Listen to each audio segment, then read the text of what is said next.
जय झूलेलाल दोस्तों। अॼु असां ठाहींदा चालीहा स्पेशल मटर पाव और कचालू मटर। मां तव्हांखे ॿुधाईंदसि त असां मटर कीअं ठाहियूं जीअं हिन में कारी रस बि ठहे।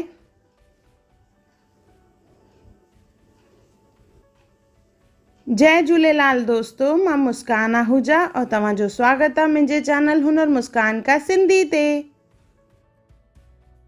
अचो त रेसिपी स्टार्ट कयूं था पिया। इन लाइ असां खणंदासीं हिकु बाउल, उन में विझंदासीं कारा मटर जंहिंखे ब्लैक पीस या इनखे काले वटाने बि चवंदा आहिनि।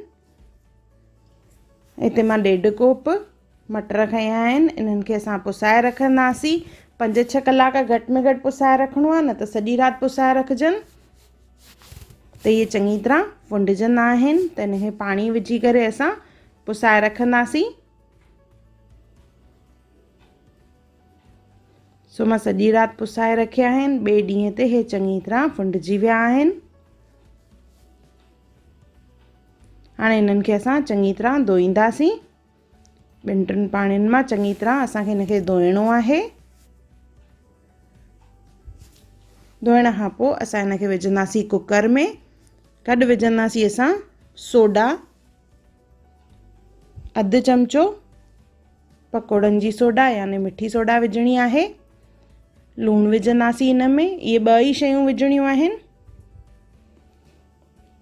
गॾु विझंदासीं इन में पाणी, 2.5 गिलासनि जे क़रीब पाणी विझंदासीं। और ढकणु बंदि करण महिल असां ढकण ते लॻाईंदासीं तेल, जीअं जेॾी महिल सीटियूं लॻनि त पाणी ॿाहिरि न अचे। अगरि ईअं न कंदासीं त सॼो कुकर कारो थी वेंदो आहे।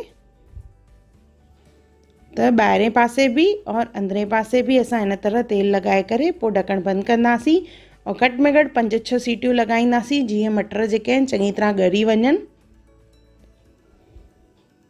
जेसिताईं इन्हनि खे सीटी लॻे तेसिताईं अचो त असां चटनी ठाहियूं था पिया। चटनी ठाहिण लाइ खणंदासीं असां 1 कोप साओ मसालो, 1/2 कोप फूदनो, अदरक जो टुकर, 5-6 सावा मिर्च, 10-12 कलियूं थूम जूं, बसर। अगरि विर्त में तव्हां इहे खाओ था त इन में थूम ऐं बसर न विझणो आहे, उन जी जॻह ते थोरी सी पालक विझिजो त उन सां चटनी ॾाढी सुठी ठहंदी आहे। इन्हनि सभिनी खे मिक्सी जार में विझंदासीं। थोरो सो लूणु ऐं पाणी विझी करे इन जी असां चटनी ठाहींदासीं। हे ॾिसो, असांजी चटनी तयार थी वई आहे। ये साई चटनी ठही वई। हाणे असां खणंदासीं पाव, उन जा नंढा नंढा टुकर कंदासीं।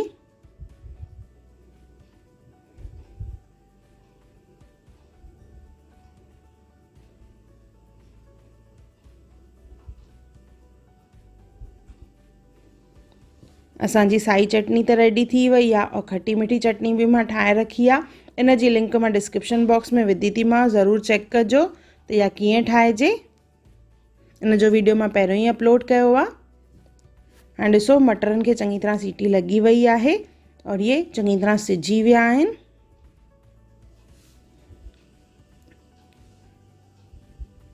चङी तरह इहे ॻड़ी बि विया आहिनि और जेका ग्रेवी ठही आहे उहा जेका आहे ठहंदी आहे सोडा जे करे। अगरि असां सोडा न विझंदासीं मटर त ॻरी वेंदा, पर हिन तरह जी ग्रेवी न ठहंदी आहे। छोड़ो छोड़ो ईअं ई पाणी ठहंदो आहे उन में, और सोडा विझण सां इहा ग्रेवी चङी तरह ठहंदी आहे। इनखे थोरो सो असां हल्को सो बिल्कुलु मैश कंदासीं।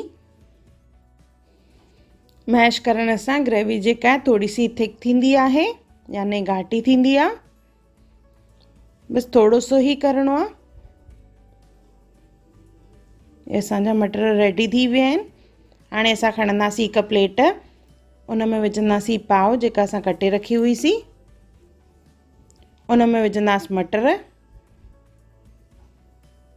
इहे मटर असां स्पेशली खाईंदा आहियूं चालीहे ते, झूलेलाल साईंअ जे चालीहे ते। मटर पाव, कचालू मटर,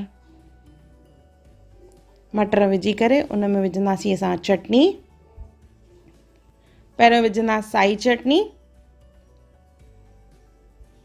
और उन खां पोइ विझंदासीं खटी मिठी चटनी। जीअं मां ॿुधायो, अगरि इहो तव्हां विर्त लाइ था इस्तेमालु कयो त उन में बसर थूम न विझणो आहे, उन जी जॻह ते तव्हां थोरी सी पालक विझी करे चटनी ठाहिजो। और खटी मिठी चटनी जी लिंक मां डिस्क्रिप्शन बॉक्स में विधी थी मां, ज़रूरु चेक कजो। इन खां पोइ विझंदासीं इन जे मथां चाट मसालो, जीरा पाउडर, थोरो सो ॻाढ़ो मिर्च विझंदासीं ऐं थोरो सो कारो लूणु। इन सां इहे ॾाढा बढ़िया लॻंदा आहिनि।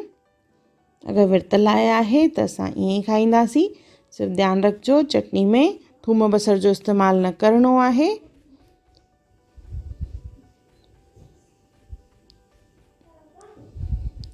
बाक़ी ॿिया ॾींहं असां इन जे मथां सिङर विझी करे, थोरो सो बसर, थोरो सो साओ मसालो विझी करे खाऊं। इहे ॾाढा बढ़िया लॻंदा आहिनि। गर्मा गर्म मटर पाव तयारु आहिनि।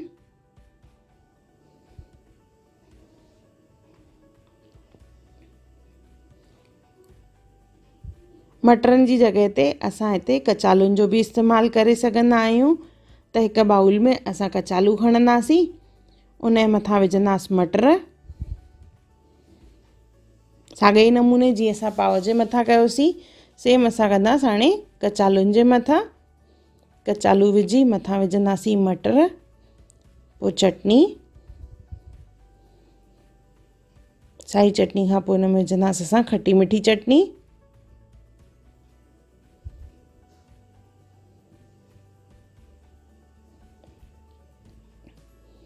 ऐं मथां विझंदासीं असां चाट मसालो, जीरा पाउडर, ॻाढ़ो मिर्च ऐं थोरो सो कारो लूणु।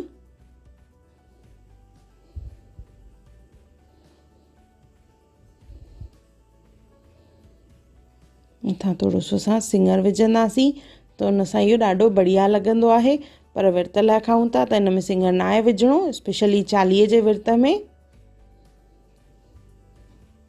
सिङर विझी करे मथां थोरो सो विझंदासीं बसर ऐं साओ मसालो। इहे असांजा कचालू मटर तयारु आहिनि। ॾाढा टेस्टी और चटपटा ठहिया आहिनि इहे। और इहे असांजी मटर पाव। त हिकु दफ़ो ज़रूरु ठाहियो और मूंखे कमेंट सेक्शन में ज़रूरु ॿुधाइजो त तव्हांखे इहो वीडियो कीअं लॻो।